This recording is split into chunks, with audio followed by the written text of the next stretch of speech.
Okay guys, we got a 2021 Chevrolet Silverado that we're going to put front and rear brake pads on.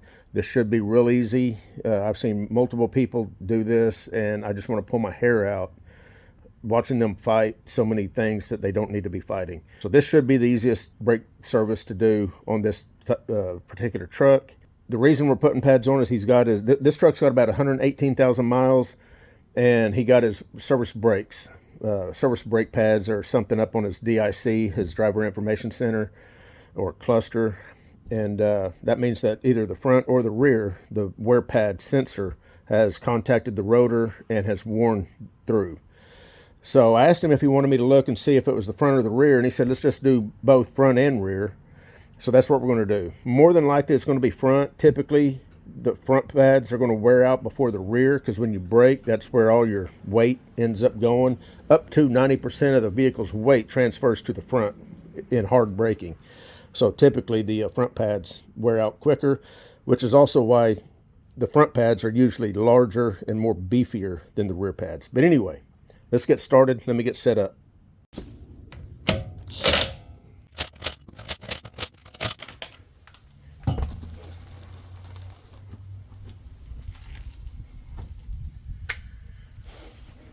All right, hardest part's over. All right, guys, so this is probably going to be the easiest brake job that you've ever done. What I like to do is go ahead and unlock the steering wheel so that I can turn the caliper more toward me. You know what, let me get you a shot. So on the left side, which is what this side is, you've got a brake sensor. So let me get you a shot of that, which, by the way, the brake pads that I'm using does come with a new brake sensor. And the brake pads that I'm using are these Bendix premium pads. And one of the reasons I chose them is because they come with all the hardware and the brake sensor. So let me get the camera set up so that you can see how this brake sensor comes out of here. Very easy. All right, guys, so all you got to do, I'm going to come in here with some needle nose. And this sensor is kind of brittle, so the rest of it broke off, but it's touching the rotor anyway. All right, guys, so as far as the connector, I like to use needle nose, and I don't know if you're going to be able to see this. If you reach in here, you can pull this little tab up. And then at that point, you're able to depress it and unplug it. While we're here, I'm going to go ahead and plug the new one in.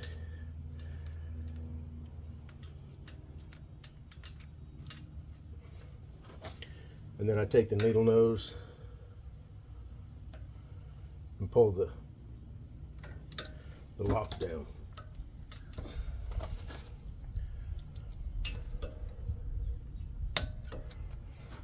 Now the new sensor is ready to be put in. This is what a sensor looks like that's not broke. Then it just pulls out of the brake. So this is going to be the easiest brake job you've probably ever done. First thing we're going to do, we're going to pop this clip out of here.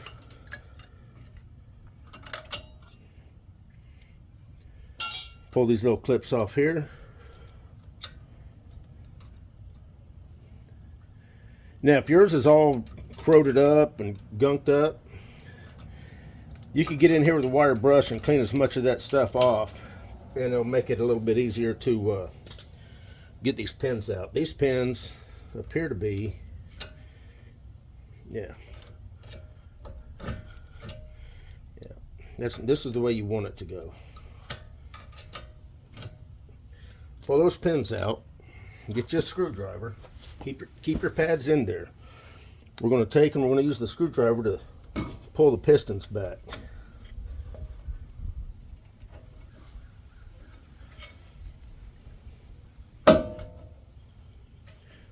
We'll do the outboard first.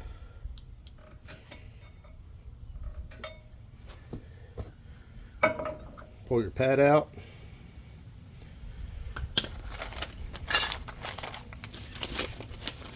Grab your new pad. Now the new pads should be marked inboard left hand, outboard right hand. We need outboard left hand. So it's going to have to be another pad in here. Outboard left hand. This will also work on the inboard right hand, but this particular pad belongs over here. Now before you put your pads in, take you a small wire brush and just clean any of this brake dust, corrosion, anything that you may have. These pads slid out good, so they're not too bad. The manual does not tell you to put any kind of grease or anything in here. The kit, the brake pad kit, does not come with anything. I typically don't, because the factory doesn't. I figure if the factory brakes will last, you know, their entire life without it, then I'm not going to use it. One reason I don't use it is because all it's going to do is attract dirt and grit and dust. So what I like to do at this point, take one of your new pins and just put it in part way. And that'll kind of hold that pad in place. Now we're going to pull the we're going to do the same thing to the inboard side. I'm going to try to stay out of your way.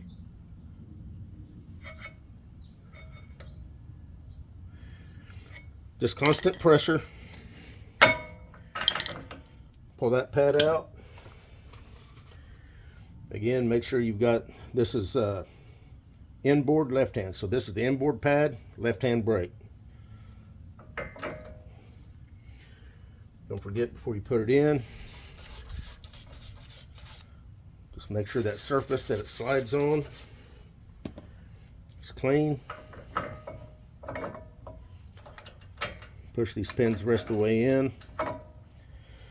Now you've got some little clips. Let me grab these out of the bag. You could easily reuse your old ones if you needed to. These clips look like that. And I don't know if I'm going to be able to get a good shot of how they go in, but you'll get the picture.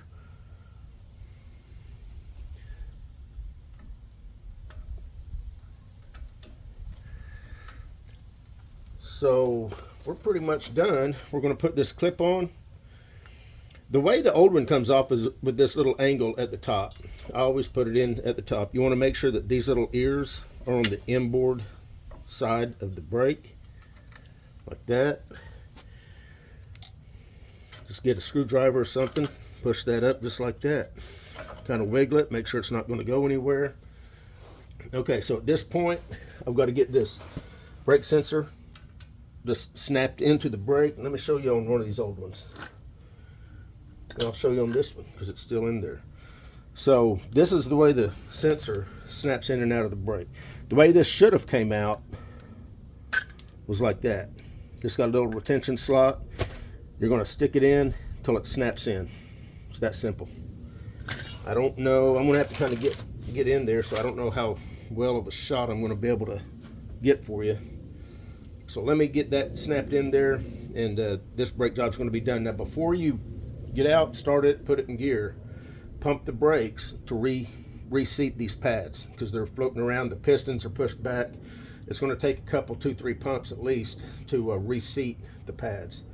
And the manual tells you to burnish them, meaning if you're not going to replace the rotors, if you're not metal to metal on your rotors, take it out, go about 20 miles an hour, slowly push on the brake pedal, and then let off. And do that about 20 times to get these new pads burnished into the rotors. And then you're completely good to go. Something else I also forgot. The book does tell you to disconnect your battery. The reason is there is a possibility that if you open your door, the ABS pump can come on and drive these pistons out whenever you have all this apart or you have a finger in there or whatever. So that's going to be up to you. I never do. I've never had a problem. I also make sure I don't open the door. But even whenever I do open the door, I've never heard the pump come on, but apparently there is a possibility. But we're all done. I've just got to get the sensor snapped in there and we're going to be completely done. In fact, let me get the sensor snapped in and I'll give you a close-up of that. All right, guys, it literally took about 15 seconds to get the sensor snapped in. Sensor's right here. Hopefully you can kind of see how it just snaps right in, right up in there. Anyway, that's pretty much it. Typically the light on your dash will go out automatically. If it doesn't, you'll need to use a scan tool to reset that. And I'll show you that procedure here in just a second. All right, the one thing you're going to need to do is reset your brake pad life monitor. I have tried to do it on this truck. Some trucks you can do it from the steering wheel controls. You're going to go into the brake pad life monitor system. You're going to hit the button and it'll have front pads installed, rear pads installed. They're grayed out on this truck. I'm not sure why. Like if I push and hold to try to reset them, nothing happens. I can disable them and I can exit. I've already reset the front using a scan tool, and I'm going to show you how to do that using the scan tool. There's a lot of scan tools that'll do this. I'll list a couple from inexpensive on up to somewhat expensive. I'm using the Kingbolen K8 Pro for this. And we're just going to go here into the brake system control module. We're going to go into special functions. And I've already done the front axle brake pad life monitoring reset. Now I'm going to do the rear axle brake pad life monitoring reset. So I'm going to go ahead and hit rear pad brake sensor. Ignition's on, engine's off. We are in park.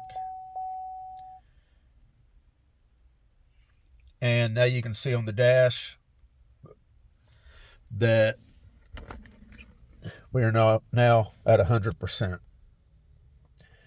So front's at 100, rear's at 100, so he's good to go. He's got brand new pads on. So it was the front pads only that needed to be replaced on this truck. He was still good on the rear, but for some reason he just wanted to go ahead and do the front and rear. But he's good to go now. So anyway, we're done. This was a 2021 Chevrolet Silverado, and that's all there is. Easy pad replacement. You guys take care. All right, guys, just real quick, I wanted to show a couple more inexpensive scan tools than the one that I used to reset the brake pad life monitor. The one that I used was the Kingbolen K8 Pro, and that's a very nice scan tool, and if you do a whole lot of automotive work, you might want to consider that. But here's the Kingbolen K7. And I just want to go in here. We're going to go System Selection. Find the electronic brake system. Go over here to Special Functions. And see if it's got the brake pad life monitoring reset, which it does. It's got the front axle and the rear axle brake pad reset. So this scan tool will also reset the brake pad service life. I also have the Otofix. This is the D1. We'll go ahead and go into Control Unit, Brake System, Special Functions, and let's see here. Okay, there's the rear axle brake pad life monitoring reset, and there's the front axle brake pad life monitoring reset. So the Otofix also has it. These are a little bit more inexpensive than the K8 Pro, so I'll put links in case you guys are wanting to get a scan tool, and if you want to make sure that it will reset the brake pad monitor, along with a lot of other things that these scan tools will do, you'll be assured that you'll be able to get your brake pad life monitoring system reset. Anyway, we're done. This was a 2021 Silverado. We put front and rear brake pads on it. You guys take care.